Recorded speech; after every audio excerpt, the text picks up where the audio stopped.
Meus amados e queridos irmãos, a paz do Senhor para todos. Vamos para a mesa sentada. Meus irmãos, hoje eu vou dar aula, né? Eu livrei do paletó.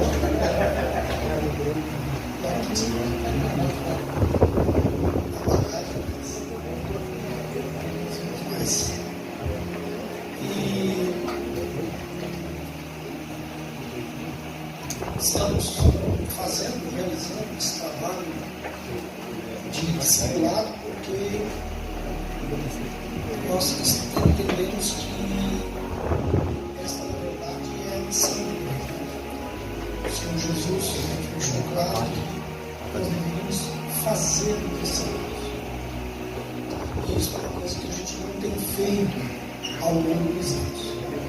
Mas agora estamos nos dedicando a esse trabalho discipular para que aqueles que ouvirem a palavra, crerem no Senhor Jesus, eles possam ser ensinados, preparados para serem discípulos de Jesus. Eu acho que vocês não têm essa postura que eu tenho.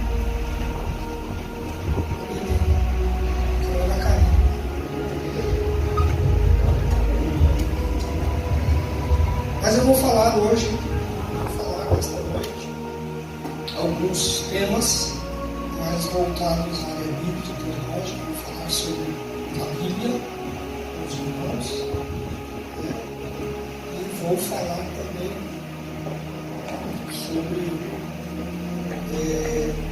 a questão da doutrina. O restante que ficar a cadeira mais óbvia. Bastante comum para a gente. Muito bem, irmãos. A Bíblia Sagrada, ela é a nossa autoridade nas nossas questões de fé e de prática, como nós costumamos dizer. Então, toda a nossa fé e a prática dessa fé, ela está embasada nas Escrituras Sagradas. Ela é a fonte na qual nós pautamos a nossa vida. E nós sabemos que a igreja, ela começa a existir lá em Atos capítulo 2, quando naquela comemoração de uma festa judaica chamada Pentecostes, Deus envia o Espírito Santo que vem sobre os discípulos, os apóstolos, e a partir dali eles iniciam o trabalho da igreja, o trabalho de levar o Evangelho e de discipular aqueles que criam. Então tudo começa ali no Pentecostes. Pentecostes é uma palavra grega que significa 50º, porque esta festa acontecia depois da Páscoa, no dia 50. E os apóstolos, então, passaram a ensinar, como a gente vai ver no livro de Atos dos Apóstolos, dizer que os irmãos que criam, eles permaneciam na doutrina. Doutrina é outra palavra grega, cuja tradução é ensino. Então, eles viviam de acordo com aquilo que os apóstolos ensinavam a eles. Porém, hoje nós não temos mais os apóstolos, não temos eles vivos, mas nós temos seus escritos, seus ensinamentos, aqueles ensinamentos que eles davam no princípio da formação da igreja, chega até nós através das Escrituras Sagradas. Então, nas Escrituras, nós encontramos as doutrinas, ou seja, nós encontramos os ensinamentos bíblicos, aqueles que se tornam então a ferramenta principal para o discipulado. Por quê? Porque todo discipulador ele vai usar como ferramenta as Escrituras. A ferramenta dele para ensinar é exatamente as Escrituras. E estas Escrituras, irmãos, elas não chegaram até nós tão facilmente como parece hoje. Hoje você vai em qualquer lugar, você encontra aí 20, 30 versões, tipos de Bíblias diferentes, né? Nós estamos na época das Bíblias de estudo. Tem a Bíblia de estudo da mulher, tem a Bíblia de estudo da criança, tem a Bíblia de estudo do adolescente, tem a Bíblia de estudo do jovem, tem a Bíblia de estudo do pastor, tem a Bíblia de estudo sobre promessa, tem a Bíblia que estuda os dons, e assim vai. Você tem Bíblia para tudo. Eu tenho várias lá, e agora o pastor dias lá, o pregador, a pregação expositiva, então você tem a Bíblia do pregador, você tem a Bíblia do apologeta, aquele que vai defender a fé, tem lá que é de defesa da fé. Então, tem Bíblia aí para tudo quanto é lado, tudo quanto é gosto, tudo necessário. Mas esse negócio para chegar até nós foi perto. Os irmãos terem uma ideia, são cerca de 40 escritores que compuseram todo este compêndio que nós chamamos de Sagradas Escrituras. E estes 40 escritores, eles vivem em épocas diferentes e contextos sociais diferentes. Então você vai ter escritor aí que é profeta, você vai ter escritor que é rei, você vai ter escritor que é sacerdote, você vai ter escritor que é mestre, você vai ter escritor que é pescador, né? Outro que cuida do gado no campo.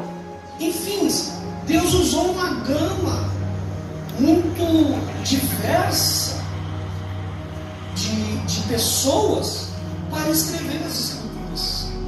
E é claro, irmãos, que quando você escreve, por exemplo, se a gente fosse narrar uma cena aí, encena aí uma peça, vamos dizer assim, em algum lugar, e põe lá um grupo de pessoas, aí manda um pedreiro escrever o que ele achou daquela peça, a visão que ele tem, ele vai ter a sua visão. Mas se você mandar um filósofo escrever, a visão vai ser outra. Se você mandar um médico escrever, a visão vai ser outra. Então nós estamos falando de pessoas de contextos sociais diferenciados, que têm uma visão da vida de forma diferenciada. Né? O meu xará nas Escrituras, que é o Levi, era um cobrador de impostos, também conhecido como Mateus. E apesar de tudo isso, desses livros terem sido escritos por indivíduos diferentes, em épocas diferentes, nós temos um único livro. Um único. E eu não estou falando que todo mundo escreveu dentro do mesmo tempo. Em 100 anos eles escreveram, então praticamente um conheceu o outro, trocaram figurinha, conversaram e tal, e aí por isso que a mensagem é única. Não, irmãos, nós estamos falando de 1500 anos de história de Gênesis até Apocalipse. Do primeiro escritor que escreveu Gênesis, que foi Moisés, até o último que escreveu Apocalipse, nós estamos falando de 1500 anos, quase 2 séculos de diferença. Então, quando termina todo esse período, com esse bando de gente diferente, escrevendo de cultura, de pensamento diferente, nós temos um livro. Nós não temos uma coletânea de livros, nós temos um livro com uma mensagem central, um livro que ele sempre caminha para o mesmo caminho, apesar de todas essas variedades. E como é que isso é possível? Você acha que se a gente pegasse um escritor hoje para escrever sobre, escrever sobre amor, e daqui um século e meio você pega um outro cara para escrever seu amor, você acha que eles vão escrever que amor é a mesma coisa? Certamente não. Porque o conceito de amor vai mudar nesse meio. Vamos falar de família. Um cara que viveu há 100 anos atrás, o conceito dele de família de 100 anos atrás não é de hoje. Não é de hoje. Então como é que isso pode acontecer? Com todas essas possibilidades de que isto fosse uma coletânea de pensadores, de ideias complicadas, diferentes entre si, antagônicas entre si, como é que é possível que você tenha uma mensagem só, sem contradição de propósito, objetivo? Só tem uma explicação, irmãos. É porque Deus inspirou essas pessoas. Então nós estamos falando de 40 escritores, mas nós estamos falando de um único autor. Um único autor que inspirou todos estes homens nesses tempos todos, né? Então a revelação de Deus à humanidade é esta fonte de conhecimento. Então é Deus quem se revela, é Deus quem se mostra, e Ele revela quem Ele é, Ele revela o que Ele acha que é certo, o que é errado, Ele revela quais são os deveres que nós temos como filhos dele nesse mundo, né? Enfim, e Ele revela todo o seu plano de salvação, o plano da redenção, o plano da finalização da obra de salvação de Deus para com o homem, está nas Escrituras. E esse é um tema que percorre, né? Todos esses escritos aí, eles estão perseguindo sempre o mesmo tema e falando sempre do mesmo Deus. Agora, a gente tem um outro problema. Por quê? Porque você pensa que só foram 40 que escreveram a respeito de Deus? Não, claro que não. A bem da verdade, a gente tem muitos mais escritos, como livros, epístolas, Apocalipse. Você pensa que só existe um Apocalipse escrito por João? Não. Tem vários Apocalipses escritos por as pessoas. E aí chega num momento da história em que a coisa fica complicada, porque qual desses documentos, desses escritos, foram realmente inspirados por Deus e quais não foram? Houve um momento na história que precisava se definir isso, estabelecer o que era e o que não era. E esta coleção, quando isso foi feito, quando estudiosos e líderes fizeram esse trabalho, o nome dado a esta coleção de livros é uma palavrinha grega chamada cânon. Cânon é uma palavra grega que ela tem um significado bastante interessante, porque cânon é traduzido como vara de medir, ou uma linguagem mais popular de hoje seria uma régua ou uma trena. Então eles estabeleceram que aquele conjunto de documentos era de fato a vara de medir, a regra que ia determinar o que era certo e o que era errado. E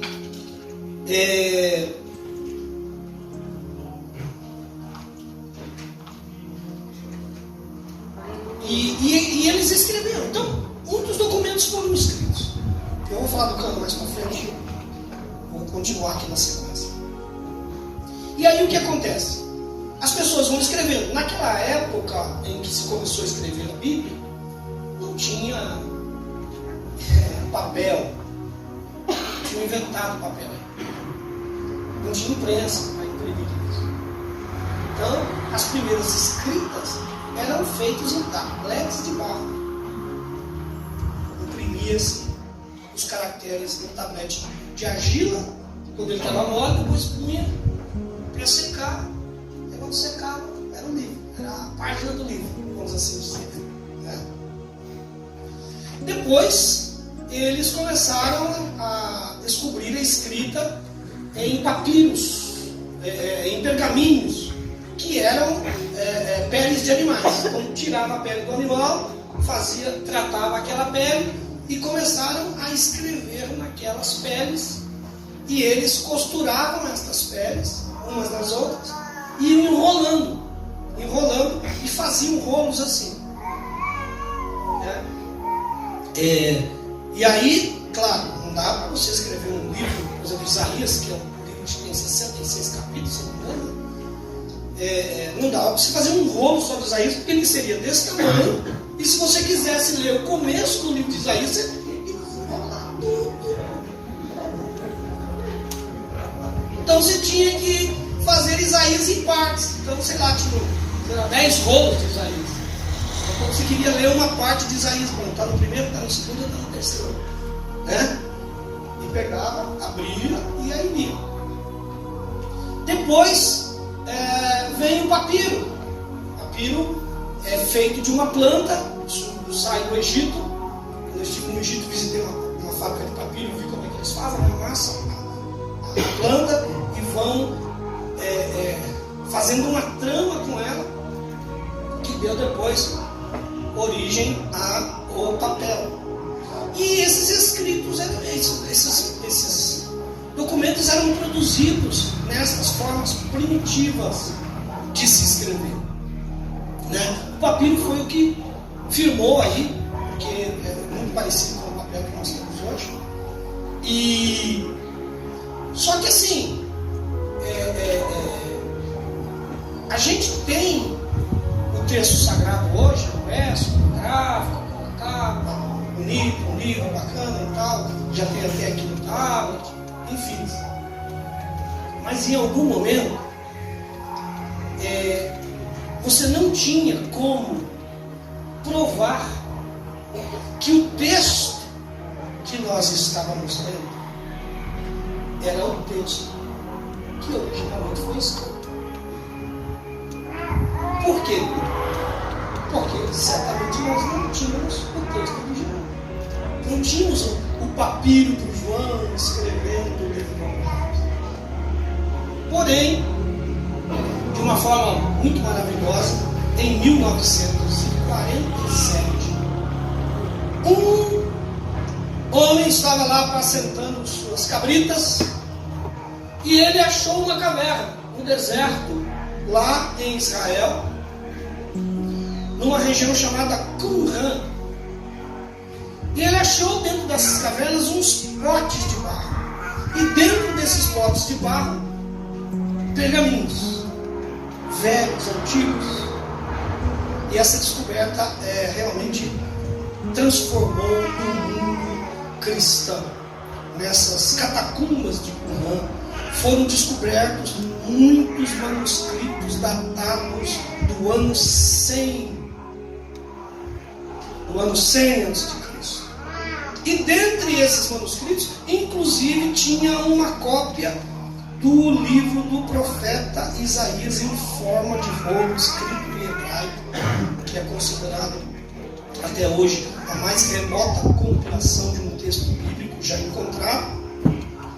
E quando se encontrou esses documentos antigos, isso já cientificamente, você vai para museu, cientista se debruça, faz lá os testes científicos para datar de que ano eram aqueles escritos. Então, há uma datação, e aí eles comparam aquele texto que foi encontrado naquele pote, 100 anos antes de Cristo, que foi escrito, com o texto que a gente tem hoje, e aí o que aconteceu? Era o mesmo. Era o mesmo texto. A partir daí a Bíblia começa a ser um documento de credibilidade. Né? E esse texto que inicialmente se tem acerca da Bíblia está em basicamente duas línguas. O Antigo Testamento foi escrito na língua hebraica, uma língua muito complicada, porque não sei se os irmãos sabem, mas hoje eu sou professor. O hebraico é uma língua sem vogais. É uma língua só de consoantes. Então não tem A, E, I, O, U no hebraico. Então, por exemplo, o nome de Deus é Yahvé. Como é que escreve? Y, H, W, H. É só isso que tinha. Se fosse escrever Levi em hebraico, era L, V. Você tinha que descobrir aí o som disso, como é que dava som. E a gente pergunta, mas então como é que hoje as pessoas leem hebraico? Porque em algum momento uns estudiosos da língua, linguistas, eles criaram sinais. Estes sinais são colocados, se você ler uma escritura hebraica, você vai ver, você sabe que o hebraico escreve de trás para frente, daqui para lá. A Bíblia hebraica você não abre ela assim, você abre ela assim. Daqui para lá. Então, eles criaram sinais que vão ou em cima ou abaixo da letra, que passaram a dar o som das vogais, para que se pudesse sonorizar a língua e as pessoas falarem. É por isso que tem essa briga sobre qual é o nome de Deus. Os testemunhos de Jeová dizem que o nome de Deus é Jeová. A gente diz que é Yahvé. Outros dizem que é Javé. E por que essa dificuldade? Exatamente por quê?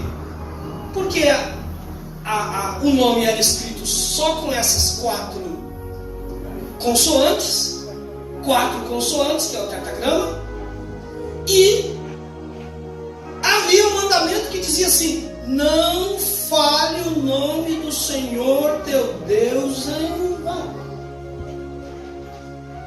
O que aconteceu a partir dessa história? Não fale o nome do Senhor teu Deus em vão. Eles não falavam mais o nome de Deus, com medo de ferir este mandamento. Então começaram a chamar ele de o Eterno, o Todo-Poderoso, o Criador, mas não falavam o nome de Deus. Então veja bem, eles pararam de pronunciar, não haviam vogais, aí a gente chega e tenta dar um nome para o tetragrama.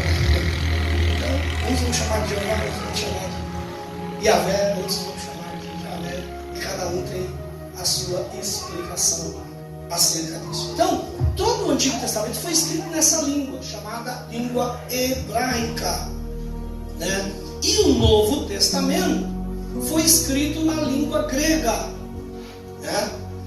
Já aí, depois de Cristo, os evangelhos e as epístolas, tudo escrito na língua grega. O grego utilizado para escrever o Novo Testamento é um grego chamado grego koiné. E esse grego koiné é uma palavra grega que significa comum. Então era um grego comum a todas as pessoas. Este grego até os escravos falavam. Não era aquele grego clássico de Platão, Aristóteles, da alta da sociedade. Era um grego que falava-se no dia a dia, né? Mais ou menos assim, né? Você chega no Rio de Janeiro, vai numa comunidade, o cara vai falar um monte de coisa, você vai ficar olhando para ele. O que ele fala? É tanta gíria que você não sabe o que significa aquilo, né? Mas ali é um negócio comum, todo mundo sabe. Então era um grego assim que foi escrito o Novo Testamento. E por que foi escrito nessa língua grega? Porque a mensagem de Jesus precisava chegar a todo mundo. Se fosse num grego clássico, o povo não ia entender a mensagem de Jesus. Então tinha que ser numa linguagem popular, certo? Porém, a língua hebraica, ela quase se perdeu durante o exílio na Babilônia. Lembra que o povo foi para a Babilônia? Eles ficam 70 anos na Babilônia. 70 anos exilados. Nesses 70 anos, nasce gente e morre gente judeus na Babilônia. Porque a única maneira do cara atravessar todo o cativeiro seria ele nascer lá no primeiro ano na Babilônia e não morrer antes dos 70. Mas teve gente que nasceu na Babilônia, morreu na Babilônia e nunca foi a Jerusalém, nunca conheceu a terra. O que acontece lá na Babilônia? Eles têm uma outra língua, que era o caldaico, que os caldeus falavam. E muitos desses judeus vão aprender, nascem, vão ser educados nessa escola. É como se você mudasse agora para os Estados Unidos, tivesse um bebê lá, e o seu filho vai estudar nas escolas americanas. Ele vai falar inglês, e um pouco de português vai aprender com você. Né? Então, eles perderam o contato com a língua original, que é o hebraico. De tal forma que nós vamos, na sequência disso, depois do cativeiro da Babilônia, exílio, né? Depois do exílio da Babilônia, nós vamos ter uma geração aí de judeus que não sabem ler a língua hebraica. Então eles não têm mais acesso ao conteúdo das Escrituras. Eles não sabem ler. Entende? Mas eles sabem grego. Porque grego se tornou uma língua universal através de um general chamado Alexandre, que a gente conhece na escola como Alexandre o Grande. Ele estabeleceu um dos maiores impérios da história. Ele conquista, as conquistas de Alexandre chegam até a China. Mas o que Alexandre faz de bacana é que ele introduz em todo o território que ele conquista a língua grega, a filosofia grega e as artes gregas. Então as pessoas não só falavam grego, como a cultura grega dominava. O cara fazia um prédio, a arquitetura era grega. O cara ia escrever um livro, a filosofia que ele traçava no livro era grega. E com isso ele criou um mundo de fala grega. Isso é interessante, irmãos, fugindo aqui um pouco do assunto, porque isso era Deus preparando o mundo para receber o Evangelho. O Evangelho não chegou rapidamente, porque precisava preparar o mundo para isso. Você já viu como é difícil pregar o Evangelho hoje? Você vai para os Estados Unidos para pregar o Evangelho, tem que falar inglês. Você vai para a China, tem que falar o mandarim, no mínimo. Fora as outras. Você vai na Índia, você muda de um estado para o outro, já é outra língua. O cara fala e você não entende. Entendeu? Então hoje, para você pregar no Evangelho, é tanta língua que o cara, se ele fosse missionário na Índia, ele vai ficar aí uns 5 anos aprendendo a falar uma língua lá na Índia que ele possa se comunicar para ir falar. Ao tempo que se perde. Então, Deus tinha que preparar o mundo para receber o Evangelho. E ele prepara, através do Império Romano, criando uma paz, que eles chamavam de paz romana. Os romanos acabam com as fronteiras do mundo, todos os países, todas as fronteiras de um país para o outro deixam de existir, tudo era Império Romano. Você podia andar em qualquer país, desde que estivesse dentro do Império Romano. O Alexandre contribui colocando uma língua só nesse mundo todo. E os romanos ainda contribuem construindo estradas. Você sabe que eles que ensinaram Paulo Maluf a fazer estrada, né? Então, eles construíram estradas. Não tem um ditado que diz: todos os caminhos levam a Roma? Já viram esse ditado? Quando alguém está perdido, todo caminho leva a Roma. É literalmente, dentro do Império Romano, você pegava uma estrada, você estava lá na África, você pegava uma estrada e ela ia te levar na praça de Roma. Entendeu?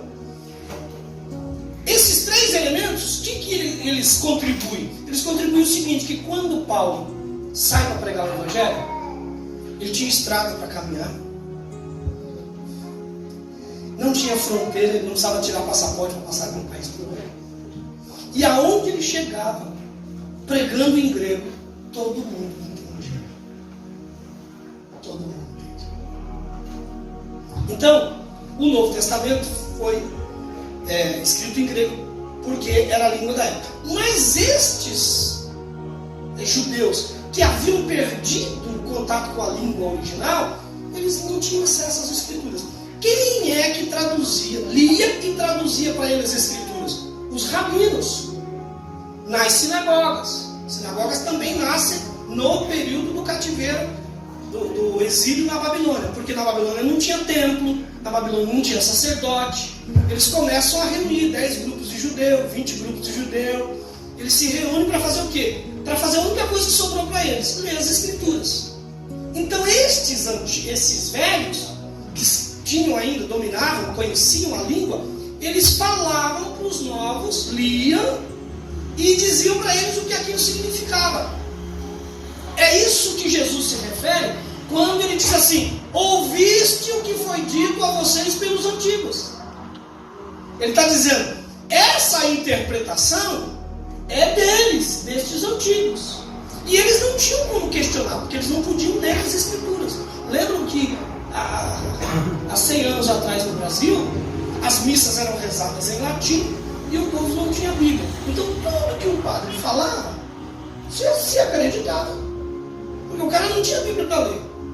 E a Bíblia, que era lida na missa, era de uma língua que ele não entendia. Era mais ou menos isso que aconteceu. Então essa geração toda não tinha contato com as escrituras. Aí o que acontece? Um grupo de linguistas se reúne entre os séculos 3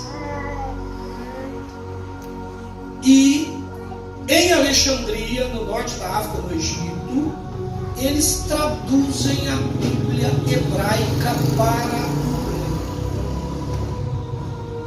E essa tradução ficou conhecida como Septuaginta, ou a tradução dos 70, porque foram cerca de 70 estudiosos aí, hoje a gente chamaria de teólogos, que fizeram esta tradução.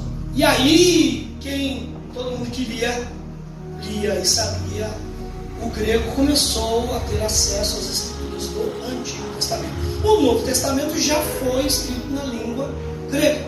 Então agora a Septuaginta chega para poder dar também esta ciência a estas gerações que não tinham e não conheciam o hebraico.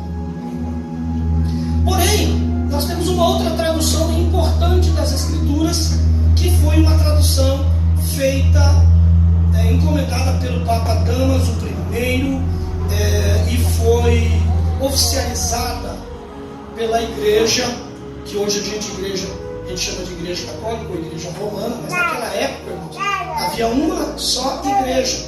Era a única igreja que tinha duas. Essa divisão de Igreja Católica e Protestantes vem agora 1500 aí na Idade Média. Então era uma única igreja.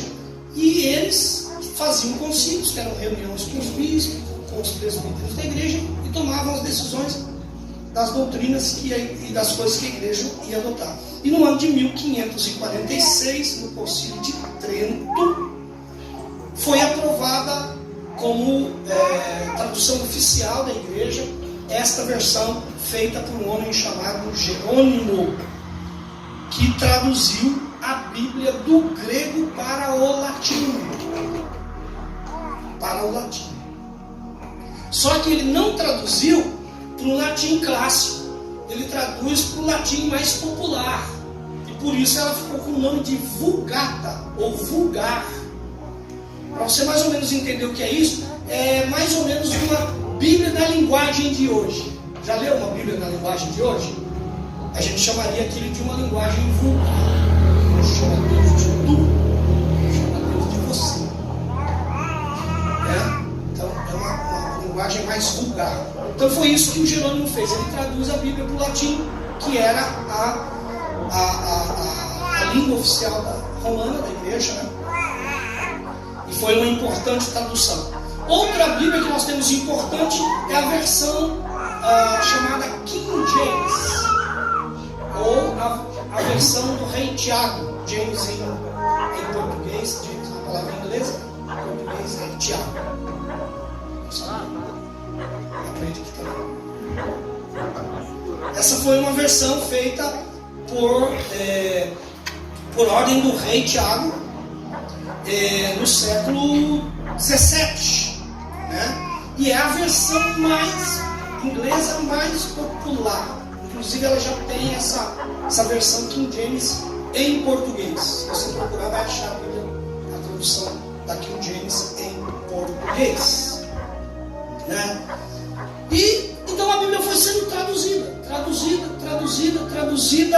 e em 2014 nós temos um registro oficial de que a Bíblia em seu todo ou partes já foi traduzidas para cerca de 2.539 idiomas e dialetos.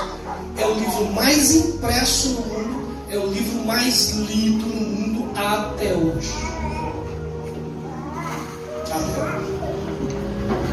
A Bíblia em português, a primeira tradução para o português, que não foi para o português do Brasil, português de Portugal, foi feita por João Ferreira de Almeida, nascido em 1628 em Portugal e morreu no ano de 1691. Esta é a famosa versão nossa. Se você abrir sua Bíblia, vai ver Ferreira de Almeida, tradução de Ferreira de Almeida. Ele traduziu primeiro o Novo Testamento. Foi publicado em 1681 em Amsterdã, na Holanda. E o Antigo Testamento ele conseguiu traduzir até o livro do profeta Ezequiel. E aí ele morreu. Então um grupo de irmãos, ministros da Igreja Reformada Holandesa, terminaram esse final da tradução do Antigo Testamento do Almeida, que foi publicada em 1753. No Brasil, a primeira publicação de João Ferreira de Almeida foi em 1944, pela imprensa bíblica brasileira. Algumas vezes você vai encontrar a sigla ARC ou ARC. Então é A de Almeida, R de revista e C de corrigido. Isso quer dizer o seguinte, que a primeira versão do Almeida foi revista e depois foi corrigida. Então esta ARC já é uma terceira revisão da tradução original do Almeida. Depois você vai encontrar uma outra siglazinha ARA, A-R-A, Almeida, revista e atualizada. Aquela Almeida, revista, corrigida, agora foi atualizada. E agora você tem a NAA, a nova Almeida atualizada. E essa aí eu tenho uma participação na história assembleana, porque eu fazia parte do Conselho de Educação e Cultura, e o Conselho de Educação e Cultura da Convenção Geral, junto com o Conselho de Doutrina, nós nos reunimos, analisamos essa nova tradução e fizemos um parecer para a Convenção Geral adotar esta NAA como uma tradução das Assembleias de Deus, oficial das Assembleias de Deus no Brasil, sem desfazer da Almeida corrigida, mas também introduzir a NAA. Quem fez o relatório e leu na convenção em Belém do Pará fui eu, nosso servo. E depois de muito debate, eles aprovaram o meu relatório, de forma que ela é uma tradução aceita oficialmente pelas Assembleias de Deus no Brasil, né? Ok, vamos falar um pouco desta Bíblia. Ao todo, a Bíblia é composta por 66 livros, 39 no Antigo Testamento e 27 no Novo Testamento, né? O maior de todos esses livros é os Salmos, e o menor é a terceira carta de João. Na verdade, nem é uma carta, é quase um bilhete. Esses 66 livros estão classificados por assuntos. Não, eles não estão, na maioria das vezes, em ordem cronológica, mas são por assuntos. E a Bíblia, inicialmente, quando ela foi escrita, não existia esse negócio de capítulo e versículo. O João, quando escreveu a carta dele, ele não escreveu o capítulo 1 e os versículos. Não, ele escreveu uma carta. Todo o texto bíblico ele era um texto único, completo. Com o passar dos anos, se perceberam que para se localizar uma passagem dentro do texto era muito difícil. Onde que está aquela parte que o Isaías falou, e a virgem conceberá e dará à luz um filho? Você tem que achar um bolo aí e procurar. Aí ia lendo até chegar lá. Então alguém tem que ligar o seguinte: se a gente dividir em capítulos, fica mais fácil, porque a gente grava. Isso está no capítulo 6 ou 9, sabe? Aí a gente já vai direto lá. Então foi feita a primeira divisão da Bíblia em capítulos no ano de 1250 pelo cardeal Hugo de Sanchez, um abade dominicano, estudioso das Escrituras.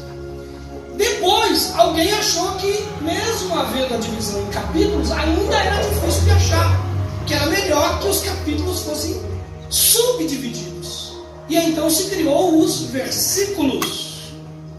Isso aconteceu em duas partes. O Antigo Testamento foi dividido em versículos em 1445 pelo Rabi Natan, e o Novo Testamento em 1551 por Robert Stevens, um impressor de Paris. E a primeira Bíblia que foi publicada inteiramente dividida em versículos foi a Bíblia de Genebra de 1560. E a partir daí nós temos a Bíblia em capítulos e versículos. Isso é bom?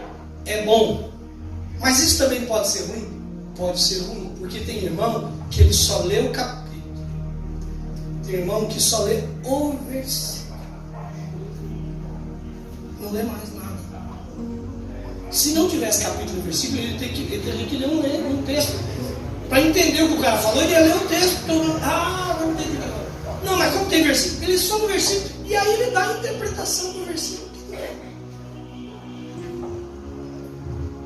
Então vamos lá. Antigo Testamento, 39 livros. Eles estão divididos em 4 classes. Quem está escrevendo, anote: lei, história, poesia e profecia. A lei são os 5 primeiros livros: Gênesis, Êxodos, Levítico, Número e Deuteronômio. 5 é fácil de decorar. Quero ver quando chegar nos profetas. E por ser 5, foi dado o nome a esse conjunto de 5 livros de Pentateuco. Pentateuco, porque penta em grego é 5. No Brasil é o quê? Penta, campeão. Ganhou quantas vezes? 5. Agora já sabe que penta é 5.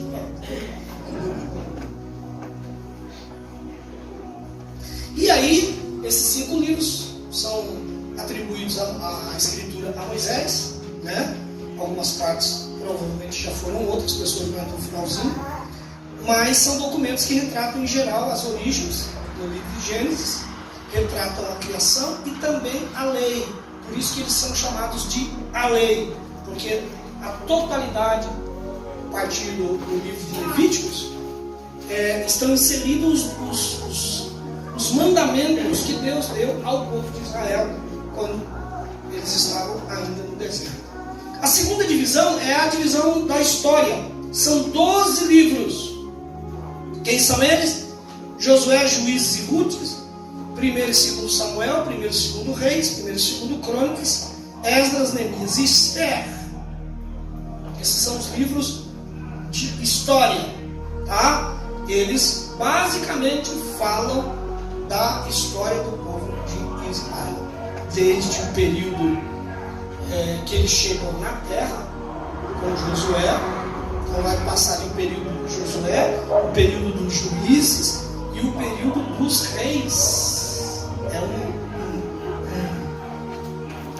uma trajetória muito grande. Chega a entrar no exílio babilônico, que nós vamos falar aqui de Esther. Aliás, ultrapassa o poesia babilônica, nós vamos falar de Neemias. Neemias já é pós-Babilônia. Então, desde Josué até depois do cativeiro babilônico, a história do povo está encerrada aí nesses 12 livros.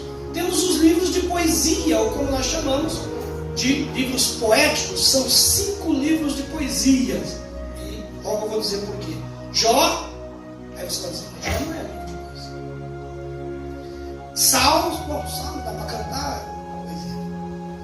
Provérbios, Eclesiastes e Cantares de Salomão. Por que eles são livros de poesia? Porque eles são poesia mesmo. O problema é que a poesia hebraica, ela é diferente da nossa poesia. A nossa poesia é caracterizada pela rima. Então, amar rima com mar. Não é assim que você vai? Vai fazer uma música, uma poesia. Estava observando o mar, lembrei dos seus olhos. É quando comecei a te amar. Não sou muito bom de poesia.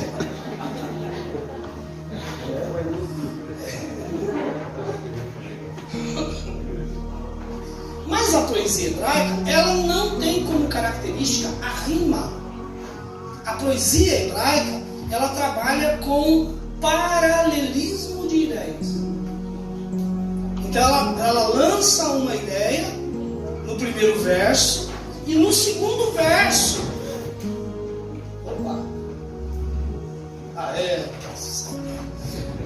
no segundo verso, ele pode ou repetir a ideia do primeiro verso com outras palavras, ou ele pode complementar aquela ideia, ou ele pode falar exatamente o contrário do que falou no primeiro verso.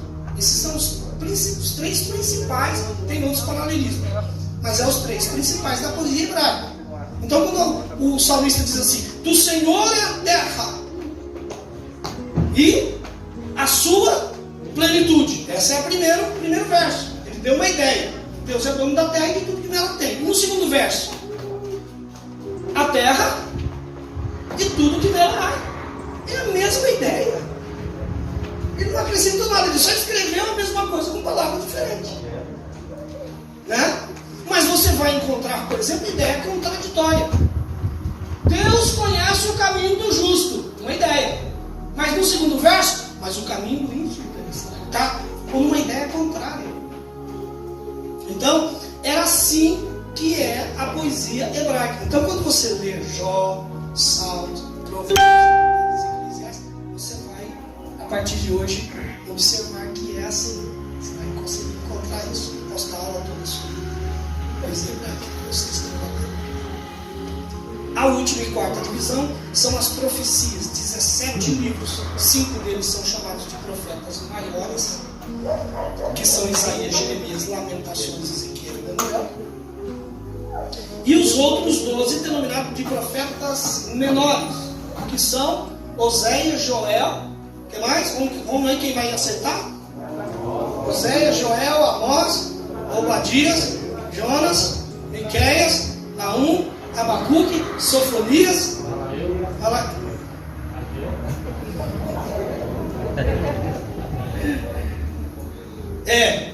Zacarias e Malaquias. Então, essa coleção de livros proféticos, elas narram exatamente, elas estão muito dentro os profetas, eles estão inseridos dentro do contexto dos livros de histórias. Então você vai ter profeta desde daí dos reis, do período dos reis, até o final. Então todo esse período, os profetas, eles falavam com os reis, levavam a mensagem de Deus no período da monarquia, né? É uma extensão histórica muito grande também. Isso é o nosso Antigo Testamento, é como nós dividimos o Antigo Testamento. Já os judeus, que é o nosso Antigo Testamento, é a Bíblia judaica. O judeu só tem o Antigo Testamento. Então qual é a Bíblia judaica? É o nosso Antigo Testamento.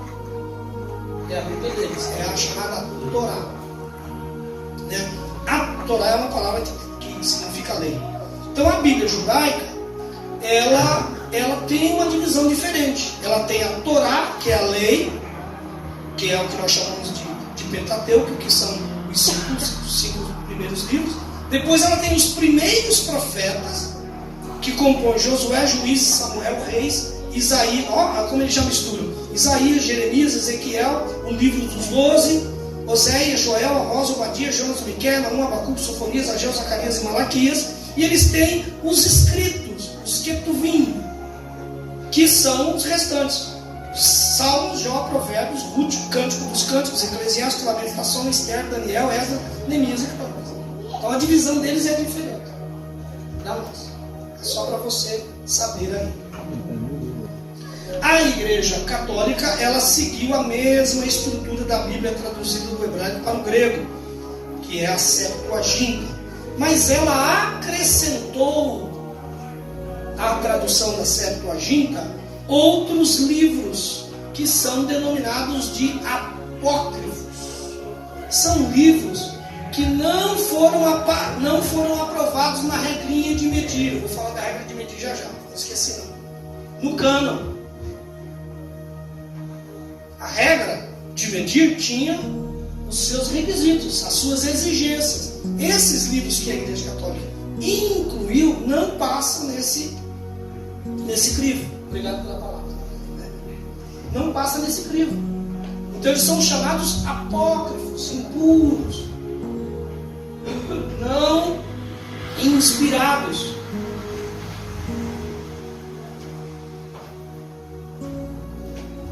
E por causa disso, a Bíblia Católica tem 46 livros. É maior do que os nossos, 42, né? 39.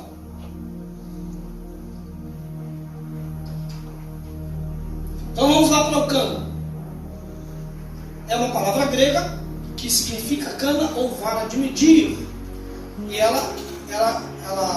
esse termo ele vem exatamente para indicar estas regras, essa lista de regras, de padrões que passaram a determinar qual livro seria inspirado por Deus e qual não era. Tá? Então, como eu disse, ao longo da história tinha muito documento. Você quer ver, por exemplo, você lê lá 2 Tessalonicenses capítulo 2, e Paulo escreve lá e diz o seguinte assim: olha, irmãos, acerca da volta do Senhor Jesus e do nosso encontro com Ele, eu quero escrever para vocês e dizer o seguinte: tem muita gente que está falando que Ele já veio. E como é que eles falam? Paulo chega a dizer assim: por epístolas, como se fossem de nós. Quer dizer, o camarada escrevia uma carta e assinava o nome de Paulo na carta, não estava circulando nas igrejas. Quem escreveu essa carta foi o Paulo. Aí Paulo está dizendo: não fomos nós que escrevemos. Então o que Paulo está dizendo com isso? Que havia já na época muitos documentos circulando nas igrejas que não tinham autoridade apostólica nenhuma. Lembra quando nós lemos o texto que diz assim, acho que Paulo também fala para Timóteo, né? Toda a escritura divinamente inspirada, né? Lembra desse texto? Então, na nossa tradução em português, em algumas, está traduzido assim: toda a escritura é divinamente inspirada. Não é assim o original grego. No original grego não tem esse é. Paulo escreveu assim: toda a escritura divinamente inspirada. Ou seja, nem toda a escritura é inspirada divinamente. Mas toda que é divinamente inspirada, esta sim é útil para o ensino, para a educação, para a correção. Por quê? Corria nos dias de Paulo documentos que não eram inspirados. Então ele diz assim: a escritura que serve para doutrinar vocês é aquela que tem a característica de inspiração, que foi aceito como inspirado. Outras estão fora. Então, como base, ou com esse problema na mão, é que foi estabelecido critérios para se aceitar um documento como inspirados por Deus. E quais eram esses critérios? Em primeiro lugar, ele tinha que apresentar inspiração divina. Ele tinha que demonstrar evidências dentro do texto que foi escrito, de que aquele texto tinha sido inspirado por Deus. E então, essa era a primeira regra. Eles tinham que ler tudo e achar no texto traços de que aquilo tinha sido inspirado por Deus e não era uma fabricação humana. Segundo lugar, o segundo requisito era a apostolicidade. Apostolicidade. O que ele queria dizer com isso? Que todo documento, isso já do Novo Testamento, seria aceito se ele tivesse sido escrito por um apóstolo ou discípulo direto de um apóstolo. Uma terceira geração já não é aceita. Você não vai ver aqui carta de Timóteo. Vai ver essa terceira geração escrevendo que os documentos constaram no Novo Testamento. Porque eles nem foram apóstolos e nem foram discípulos de apóstolos. Então, esse era um segundo elemento que passava por esse crivo. Então, aí você fala assim, mas o Marcos não era apóstolo, mas ele foi discípulo de Pedro. Né? Ele foi discípulo de Pedro. O Lucas também não era apóstolo, mas ele foi discípulo do Paulo. O livro de Atos dos Apóstolos foi escrito por Lucas, que dá exatamente o ministério do apóstolo Paulo. E temos aí a carta aos Hebreus, que esta é complicada porque até hoje ninguém sabe quem escreveu. Ninguém sabe quem escreveu a carta aos Hebreus. Mas ela foi considerada, mesmo que talvez na época em que ela foi crivada, se sabia quem tinha sido o autor, e disse não, ele foi discípulo de um apóstolo. Então aceitaram, mas isso se perdeu, a gente não tem, a autoria é desconhecida, tem muitas teorias acerca de quem escreveu os Hebreus, mas não se sabe ao certo. Em terceiro lugar, o documento tinha que ter exatidão doutrinária, ou seja, ele não podia destoar em doutrina dos outros documentos. Então, por exemplo, se lá em um documento aprovado, por exemplo, o Antigo Testamento que foi aprovado, Deus fala que não podia consultar os mortos. Então agora não podia aceitar um documento que falasse o contrário disso. Porque a mesma mente não ia inspirar duas coisas diferentes. Entende? Então, tinha que ter exatidão doutrinária. Olha o cuidado e o tempo que se gastou para que isso chegasse a consenso. Né? E por último, era a aceitação desses documentos pela igreja. Até isso tinha. Esses documentos tinham que ser lidos nas igrejas e a igreja tinha que aceitar aqueles documentos como documentos inspirados. Então, esses foram os elementos principais que levaram à formação do cânon. O cânon do Antigo Testamento foi um pouco mais fácil. Ele, na verdade, ele foi no ano 90 que um tribunal de judeus, rabinos, fixaram o cânon do Antigo Testamento. Mas esse cânon do Antigo Testamento começou a ser formado pelo Esdras. O Esdras foi o primeiro que montou lá os livros do Antigo Testamento, dizendo que aqueles eram os livros inspirados. Mas, na verdade, isso só foi promulgado nesta data. Ok? Novo Testamento. Vamos para o Novo Testamento. O Novo Testamento, ele está dividido em 4 classes. Eu não falei dos apócrifos, né? Os livros apócrifos, eles são então aqueles livros que não são considerados como canônicos. Eles não passam nesse crivo e não são considerados inspirados, canônicos por causa do cânon. E os livros, aqueles livros que eu falei para vocês, que foi acrescentado na Bíblia católica, ou na Bíblia romana, são o livro de Tobias, Judite, 1 e 2 Macabeus, Sabedoria de Salomão, Eclesiástico, não é Eclesiastes, Eclesiástico, Baruque, a Epístola de Jeremias, a oração de Azarias, o Cântico dos Três Jovens, Susana e Bel e o Dragão. Esses últimos que eu falei, depois do Baruque aí, da Epístola de Jeremias, né, a oração de Azarias, o Cântico dos Três Jovens, Susana, Bel e o Dragão, não são livros, são textos que foram inseridos lá dentro. Mas todos esses livros e textos não passam no crivo do cano. Tem muita doutrina lá, tem espírito de um outro ó, uma série de coisas. Primeiro e segundo Macabeus são livros históricos, inclusive importantes. Se você não se contaminar com alguma coisa lá dentro, é interessante ler porque eles contam a história do período dos Macabeus. Os Macabeus foram uma família de judeus que se revoltaram contra o governo do Império, acho que... Desculpa, família. Mas acho que era Império. Eles se levantaram, tentaram se libertar, né, da dominação. Então tem um período histórico contado aí por essas duas cartas, esses dois livros dos Macabeus, que é bastante interessante. Mas tem uns negócios errados lá dentro. Então, se você não sabe tirar isso, é melhor não ler. 4 categorias do Novo Testamento: os evangelhos ou as biografias, que são os 4 livros conhecidos dos evangelhos, falam da vida e do ministério de Jesus, e são eles Mateus, Marcos, Lucas e João. Não é Tomé?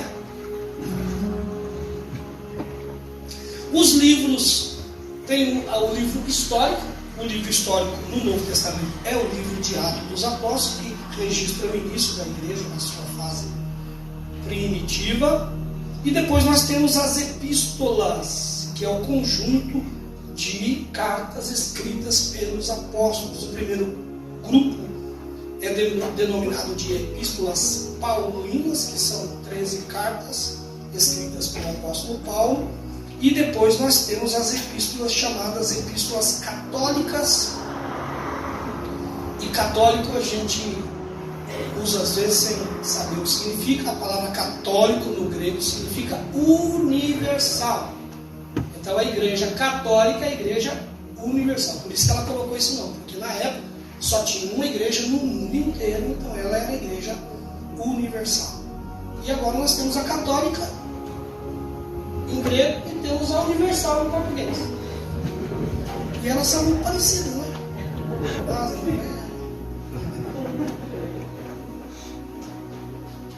Ok. As epístolas católicas ou epístolas universais, ou às vezes a gente chama de epístolas gerais, né?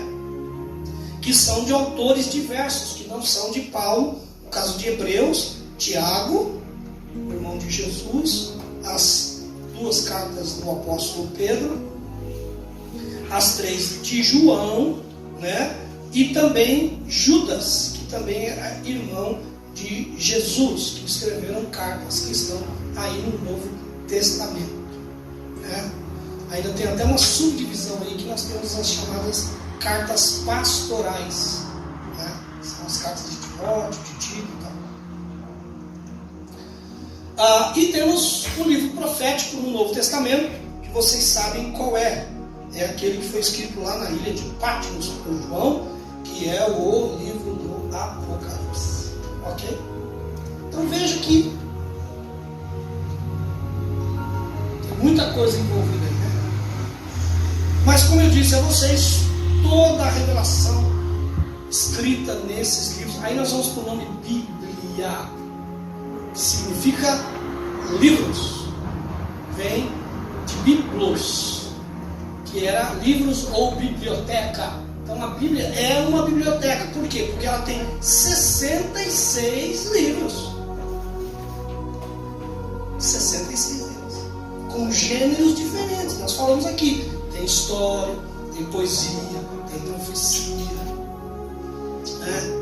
Tem várias literaturas diferentes dentro desses 66 livros. Porém, todos eles apontam para Jesus Cristo e para o plano da salvação.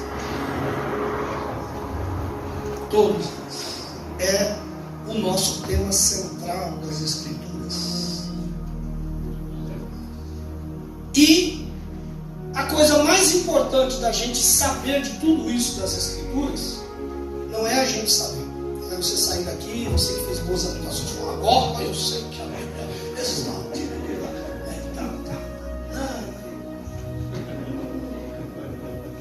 o mais importante é você estudar.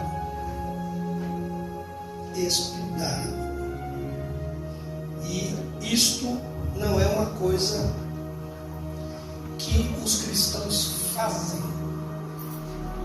Não.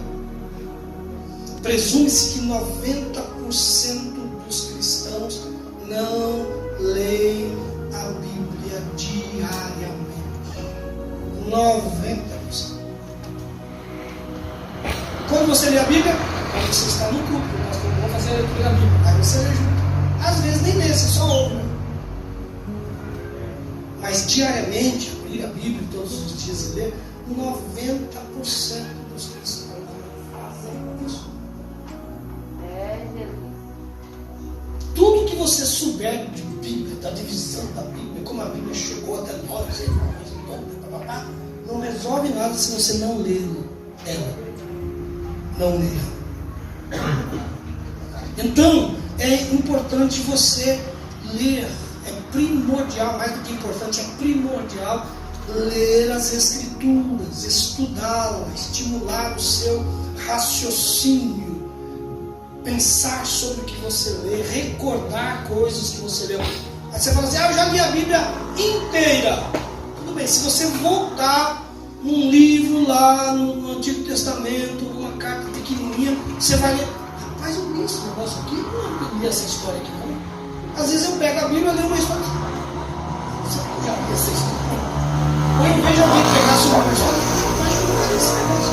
Então, a memória da gente vai fazendo seletividade. A gente vai esquecendo muita coisa. Então é importante reler. Mas eu costumo dizer que mais importante do que ler é estudar. É diferente ler de estudar. O que é estudar? É quando você pensa em cima daquilo que você leu. Em cima daquilo que você leu. Então você lê um texto. Eu vou ler um salmo hoje. Né? Não pode ler a vida inteira o salmo 90. Tem gente que abre aqui no salmo 90. Só lê o salmo 91. Só lê o salmo 91. Fala lá que não vai chegar praga na sua tenda. O sol não vai te molestar de rio. A lua de noite. Mil vão cair ao teu lado. 10.000 só. Você não vai ser atingido. O poeta estava muito empolgado. Aí você descobre que o vírus chega aí e a praga chega também na sua tenda. Aí você vai dizer, mas então a Bíblia está mentindo? Não, mas aí é que está o problema. Você tem que estudar. Você vai entender que os salmos, eles não são palavras de Deus para o homem. Eles são palavras do homem para Deus. Por isso que você não pode fazer doutrina nos salmos. Porque não é Deus que está falando, é o homem que está falando. É como você pegar um monte aí, uma coletânea de músicas aí do Matos Nascimento. O Matos Nascimento gostava de falar de anjo, né? 10 hinos que o Matos escrevia, 9 falavam de anjo. Pode reparar. É hoje, até hoje você pega lá, Matos Nascimento, pega não sei o que, Shirley, junta todos eles, faz uma coletânea e diz que é Deus que está falando. Não, foi o poeta que escreveu. Haja vista que nós temos muitos hinos escritos que doutrinariamente estão errados. Doutrinariamente estão errados. Tem um hino que eu sempre criticava na igreja dizendo, o meu Deus é um Deus que escreve e que apaga. Olha que não é isso.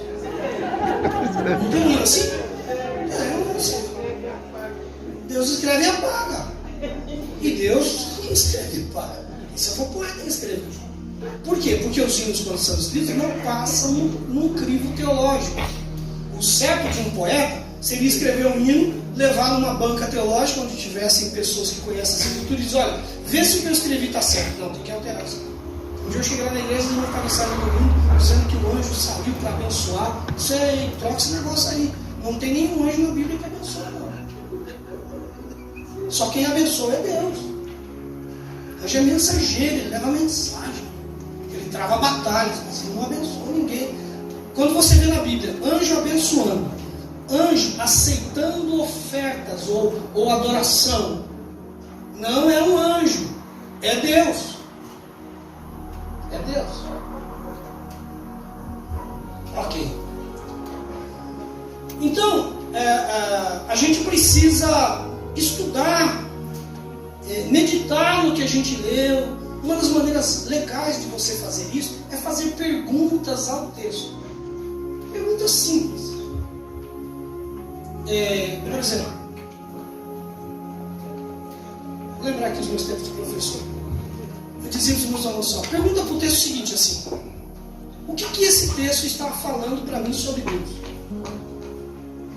Primeira pergunta. Você lê o texto, o que ele me fala de Deus? Ele fala que Deus é amor. Deus pergunta. O que esse texto fala de mim? Ele fala que eu tenho que ter esse mesmo amor que Deus tem. Ele tem que perdoar ele. Tá, e o que esse texto fala do meu próximo? Que ele tem que ser objeto desse seu amor, desse seu amor. Você está estudando as escrituras. Está entendendo. E isso vai fazer, vai dar resultado na sua prática diária. Você fala, então, amanhã eu tenho que ir lá na vizinha. Tem que consertar aquele negócio.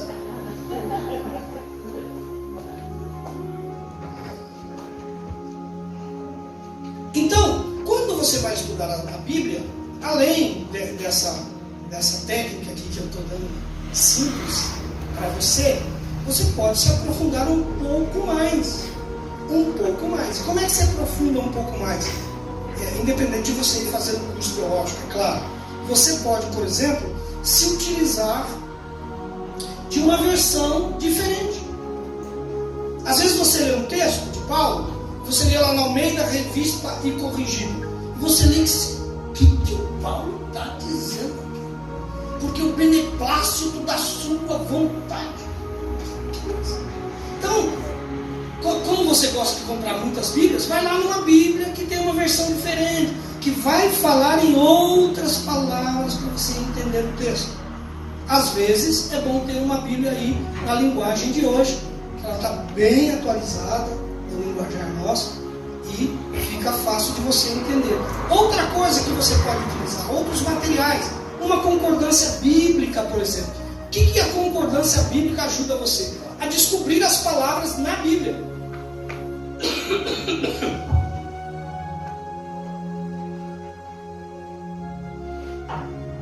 Você quer descobrir sobre anjo na Bíblia. Aí você pega a concordância, vai lá no verbete anjo.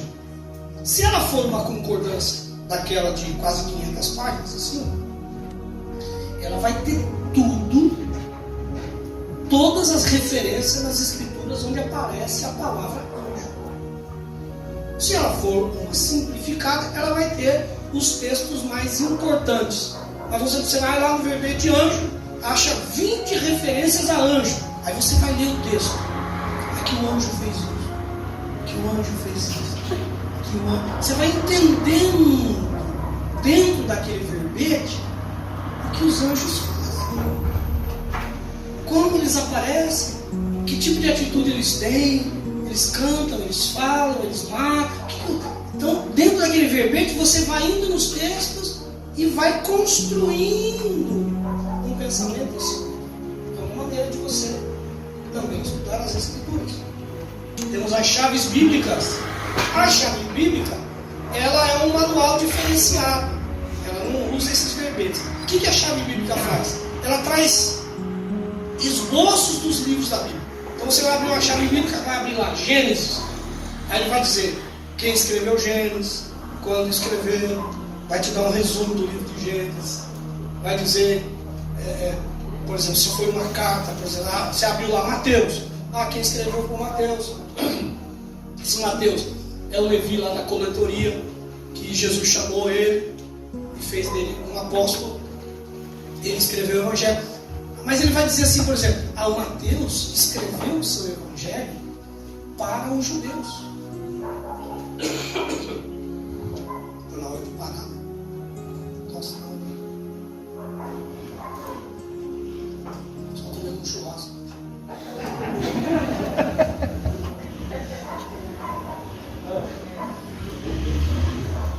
Então ela vai fazer toda essa introdução do conteúdo do livro, de quem são os autores desse livro, as datas, por exemplo, alguns concordâncias vão dar aproximadamente quando esses livros foram escritos. Eu estava falando do Mateus. Então, aí você vai descobrir, Mateus escreveu para o judeu? Como eu sei que ele escreveu para o judeu?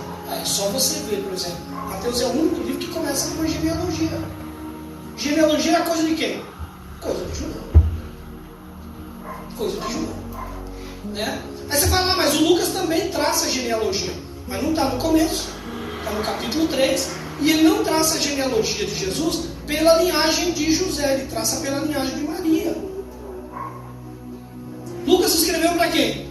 Ele escreveu para os intelectuais da sua época. Haja vista que você vai ver que o livro de Lucas é o mais polido, tem o grego mais polido escrito.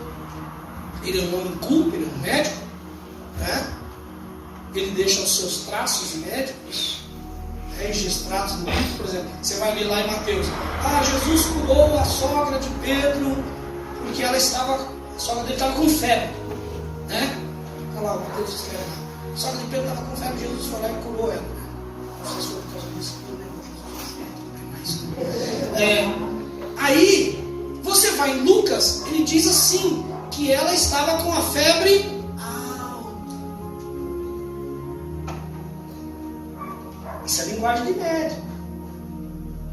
Os outros evangelistas dizem que Jesus curou um leproso, ou tocou lá no leproso. Lucas vai dizer, um homem coberto de lepra. Porque um médico, ele separa o indivíduo da doença.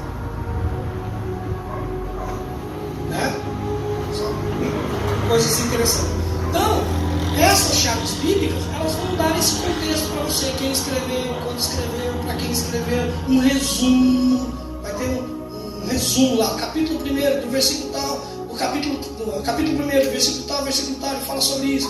No capítulo 2 ele fala sobre isso, no capítulo 3 fala sobre isso, entendeu? Então você tem um esboço do livro, ajuda você a ter uma visão melhor daquele livro. Dicionário bíblico. O dicionário você sabe o que é. Quando você lê uma palavra e não sabe o que é. Circuncisão. Nossa, vai lá no dicionário. Procura o verbete circuncisão, ele vai dizer para você o que é. Eu vou dizer. Também, às vezes, você precisa de um dicionário de português, porque a palavra está escrita em português, e às vezes um dicionário de português vai ajudar nisso. Manuais que tratam de temas bíblicos, por exemplo, que tratam de temas, por exemplo,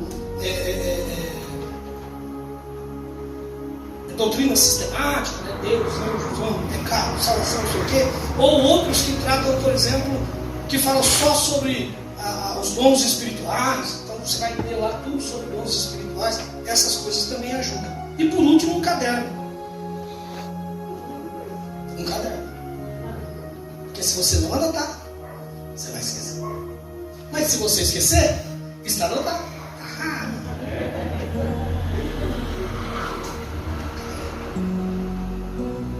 Leia de maneira racional e espiritual as Escrituras. Você tem que estudar a Bíblia com um coração. Você tem que saber que o que você está lendo é a palavra de Deus. Não é só um registro histórico. Tem Deus atrás daquela história. Deus está agindo atrás daquilo. Certo?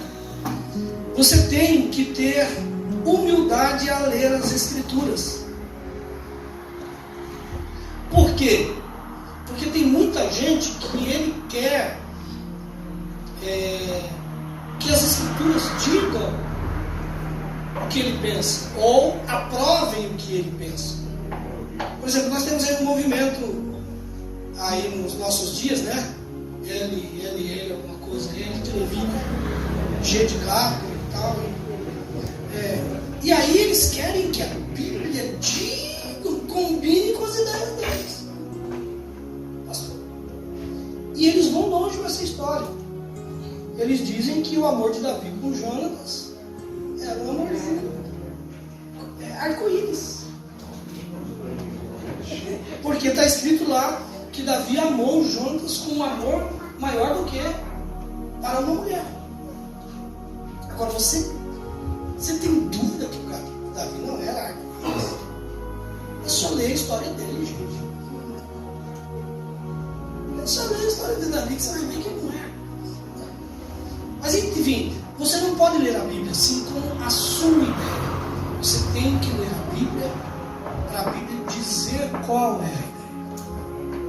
E você tem que ter humildade de aceitar o que a Bíblia diz. Então, quando você for ler a Bíblia, você deve ter esse sentido. E deve ter fé.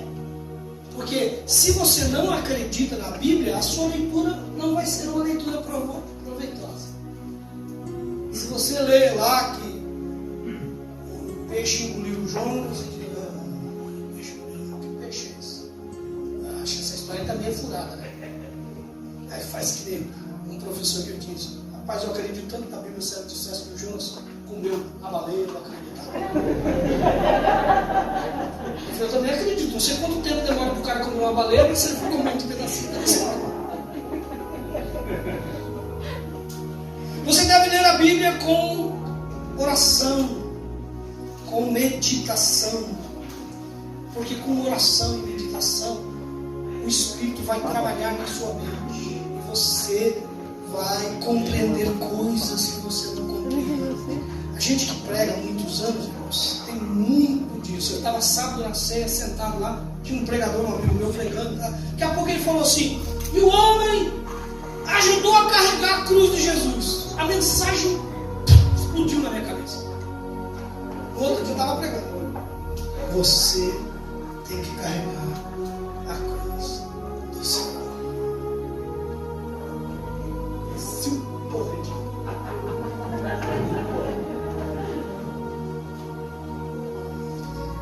Assim, o Espírito, porque eu estava lá em Espírito, ouvindo a mensagem daquele meu amigo pregando, e Deus falou comigo. Um texto que eu já li quantas vezes li, cantei hinos, mas eu nunca tinha tido essa visão. Abriu ali, pá. Eu lembro que eu tenho o meu livro escrito sobre o Abraão, né, sentado na tenda, né? E o texto só diz assim: Abraão estava sentado à porta da sua tenda, era já o maior calor do dia. Ele levantou a cabeça e viu que Deus estava vindo. Só isso está lá no texto. Mas um dia eu estou lendo esse texto e o Espírito começa a trabalhar comigo. Eu estava na porta da tenda, já era o maior calor do dia, 12, 13 horas, o maior calor do dia, talvez um pouco mais, mas por aí 12, 13 horas, depois logo na sequência o texto vai dizer que eles vão almoçar. E o Espírito começou a falar comigo. O que ele estava fazendo lá? O que ele estava pensando? Ele estava cabisbaixo, porque diz que ele levantou a cabeça. Olha só como o negócio vai. Ele estava cabisbaixo. Pensando no quê? Ora, se Deus depois aparece e renova a promessa para Abraão, não é isso na sequência? Ele diz, o ano que vem, Sara está com o bebê no colo. Ele renovou a promessa. O Espírito fez assim, olha, não havia acontecido nada do que Deus tinha falado para Abraão. Até aquele momento. Tudo que Deus prometeu para Abraão até aquele momento não havia acontecido. Eu estou falando esse exemplo aqui, irmãos, para você ver o que é a diferença quando você estuda com o coração em oração ali. O Espírito vai revelando, vai mostrando para você. Aí, quando o Espírito me fez ver isso, eu disse assim, peraí, quanto tempo faz desde que ele prometeu até o dia que ele está lá na porta da tenda.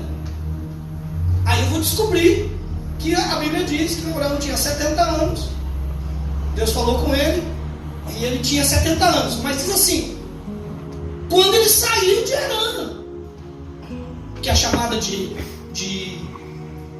lá em Gênesis 14, né, que chamava de Abraão, Gênesis 12, né? 12. Então a chamada de Abraão lá em Gênesis 12, ele estava em Harã. Ele sai de Ur, vai para Harã, o pai dele não consegue mais sair de Harã, ele tem que esperar o pai morrer. Quando o pai morre, Deus chama ele de novo, Gênesis 12, e aí ele está com 70 anos. Mas quantos anos ele tinha quando ele foi chamado em Ur? Mas ele foi chamado em Ur, assim, Atos dos Apóstolos. Estevão diz que Deus falou com Abraão quando ele estava em Ur dos Caldeus. Eu chuto, acho que lá no meu livro, 5 anos desse período de Ur para Harã. Mas a gente pode chutar 10 anos, 20 anos. Isso. Agora, no texto de Abraão na tenda, ele tem 99 anos. Então, sem medo de errar, já tem mais de 30 anos que Deus tinha feito promessa para ele. E agora ele está lá sentado, isso não aconteceu nada. A Sara envelheceu, eu envelheci, e nem o filho ele deu. Aí Deus aparece. É diferente quando você lê a Bíblia assim, com oração, deixa o Espírito trabalhar. Você vai ter essas experiências, não são só minhas, os pastores, você vai ter essas experiências. Então, na presença de Deus, em oração, coisas incompreensíveis são esclarecidas. Você vai meditando na palavra, vai aprofundando a sua compreensão daquilo, e aí você fala, puxa vida, eu nunca tinha percebido isso. Eu tenho um amigo meu que ele prega, eu gosto demais de ouvir ele, é o pastor César Cavalcante, talvez alguns assistam quando eu leio na rádio musical. Ele é muito inteligente, e ele, irmãos, ele tem uns negócios que eu falo, descobriu esse negócio, descobriu. Um dia ele chegou lá dizendo que Deus tinha mudado de endereço. E aí ele pregou e falou, olha, Deus tinha que falar no templo, com o sumo sacerdote, com os sacerdotes no templo.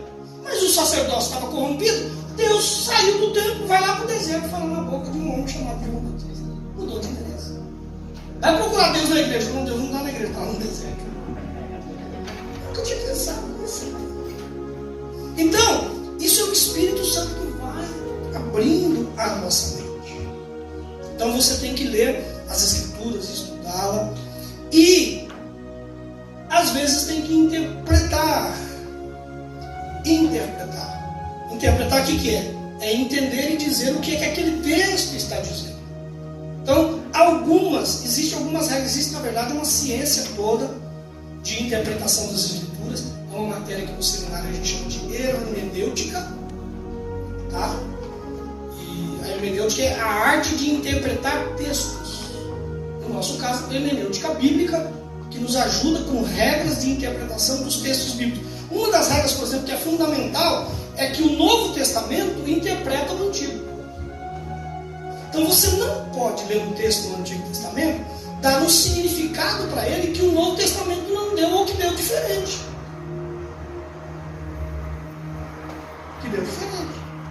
Então, por exemplo, você não pode criar um tipo no Novo Testamento, ou no Antigo Testamento, que o Novo Testamento não tenha dito isso. Quando Jesus fala assim, que o Filho do Homem vai vir, ele disse assim, que aqueles dias da vinda do Filho do Homem serão como nos dias de Noé. Ele gerou um tipo. Aí eu posso ir lá nos dias de Noé e ler a história e entender como vão ser. Mas, por exemplo, quando eu digo assim, Enoque é o tipo da igreja arrebatada, quem disse isso no Novo Testamento? Ninguém disse. eu não posso fazer. O novo está interpretando o velho, isso é uma regra. Outra regra interessante e boa para você perceber é que um texto isolado fora do seu contexto não pode ser utilizado. Não pode ser utilizado. Vou dar um exemplo aqui para vocês que eu gosto bastante. Olha lá, aqui, achei. 1 Coríntios 15, 18. Lê para mim esse versículo. E também os que dormiram em Cristo estão perdidos. Agora, o que a gente faz? A Bíblia está dizendo que os que dormiram em Cristo estão perdidos. Não tem salvação para eles. O que é os dormiram em Cristo? As pessoas que morreram, que é a expressão que Paulo usa para os cristãos que morrem, né? Então ele não fala assim, o cristão morreu, dormiu o Senhor, né? Mas aí ele está dizendo, os que dormiram em Cristo estão perdidos. Por quê? Porque você pegou um versículo isolado. Você tem que ler o que está antes e o que está depois. Então você vai ler assim, porque se os mortos não ressuscitam, então Cristo não ressuscitou. E se Cristo não ressuscitou, é vã a fé de vocês. E aí vocês ainda continuam nos pecados. Porque se ele não ressuscitou, não tem a libertação dos pecados. E ainda mais, se Cristo não ressuscitou, os que dormiram em Cristo estão perdidos. Quer dizer, isso é se Cristo não tivesse ressuscitado. Então tem que saber ler o contexto. O que é contexto? Que vem antes e depois do texto que você está lendo. Para você entendê-lo dentro do contexto. Você quer ver um texto que a gente usa muito fora do contexto? É um texto que Paulo diz assim, posso todas as coisas.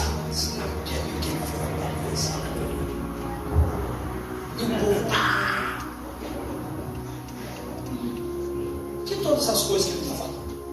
O que são todas essas coisas? Eu posso tudo? Não. Dá vontade de não dizer só para vocês lerem em casa.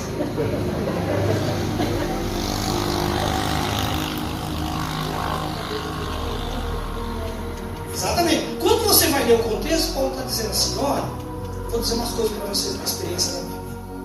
Já teve tempo de ter fartura na minha vida. Mas eu já tive tempo de escassez. Esse é o que Paulo veio escrevendo. De escassez, de não ter nada. Então, ele diz assim, tendo em abundância, ou faltando, havendo escassez, não afeta a minha fé. Glória a Deus. Porque não são estas coisas que me fortalecem.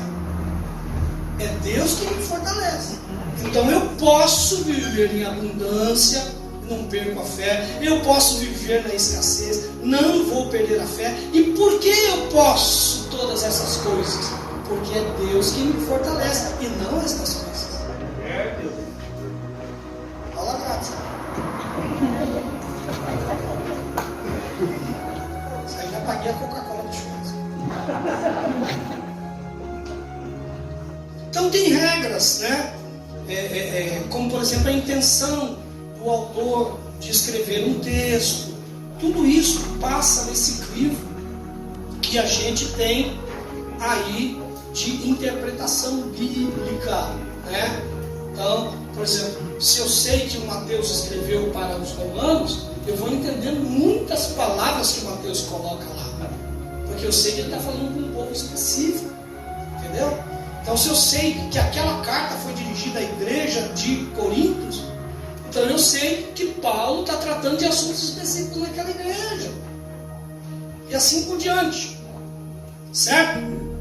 Muito bem, para fechar, os irmãos já se cansaram mesmo, é o conceito de doutrina bíblica.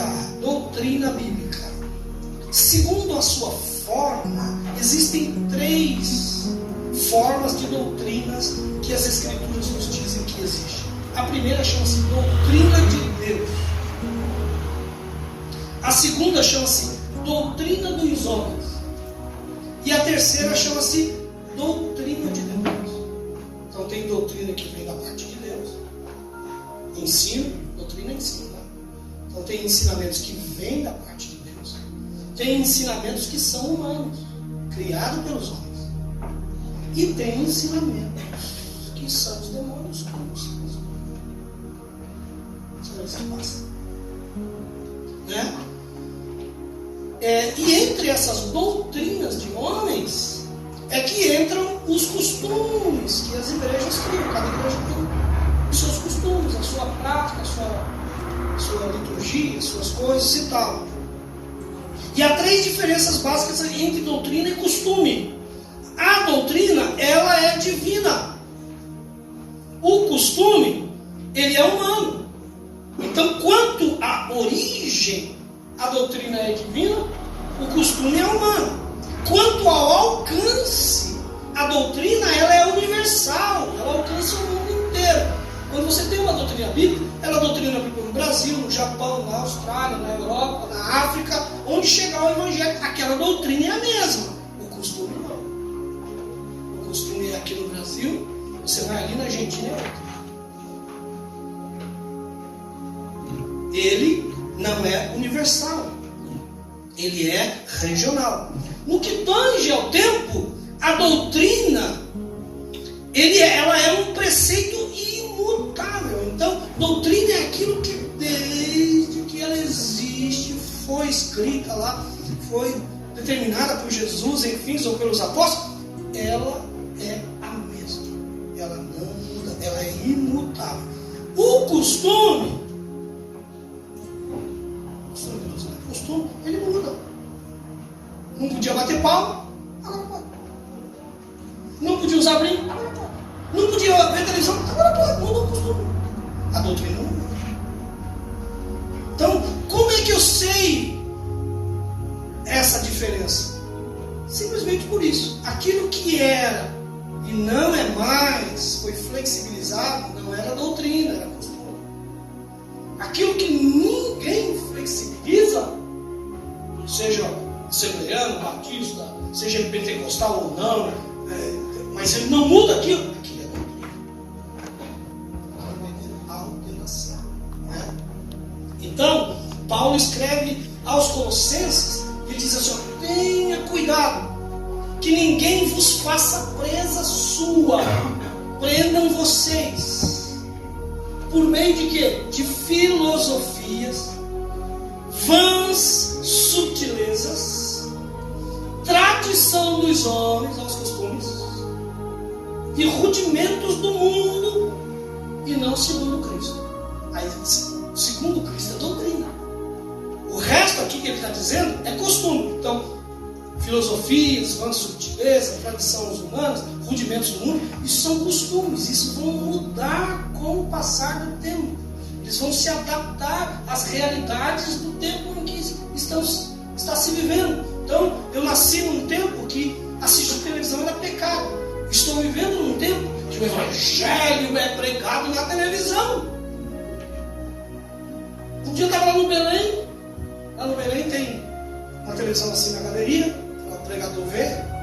Tem televisão aqui, tem televisão ali, tem um telão atrás. E o pregador chegou e disse assim: pois é, eu sou da época que o pastor excluía por causa de televisão. Agora eu chego na igreja e tem televisão para tudo quanto é lugar. Entendeu? Então, estas coisas nós não podemos ser presos por elas. Nós não podemos permitir que pessoas nos prendam com esses argumentos. Nós temos que estar presos segundo o que Cristo determinou. Aquilo que é doutrina, que é ensinamento, doutrina de Deus. Tá certo? E as doutrinas são classificadas em doutrina da salvação, doutrinas da fé e doutrina das coisas futuras. Ok? Amém. Vamos descansar vocês. Terminei. O resto é contigo, Karina. Deus te abençoe. Vamos estar orando por você.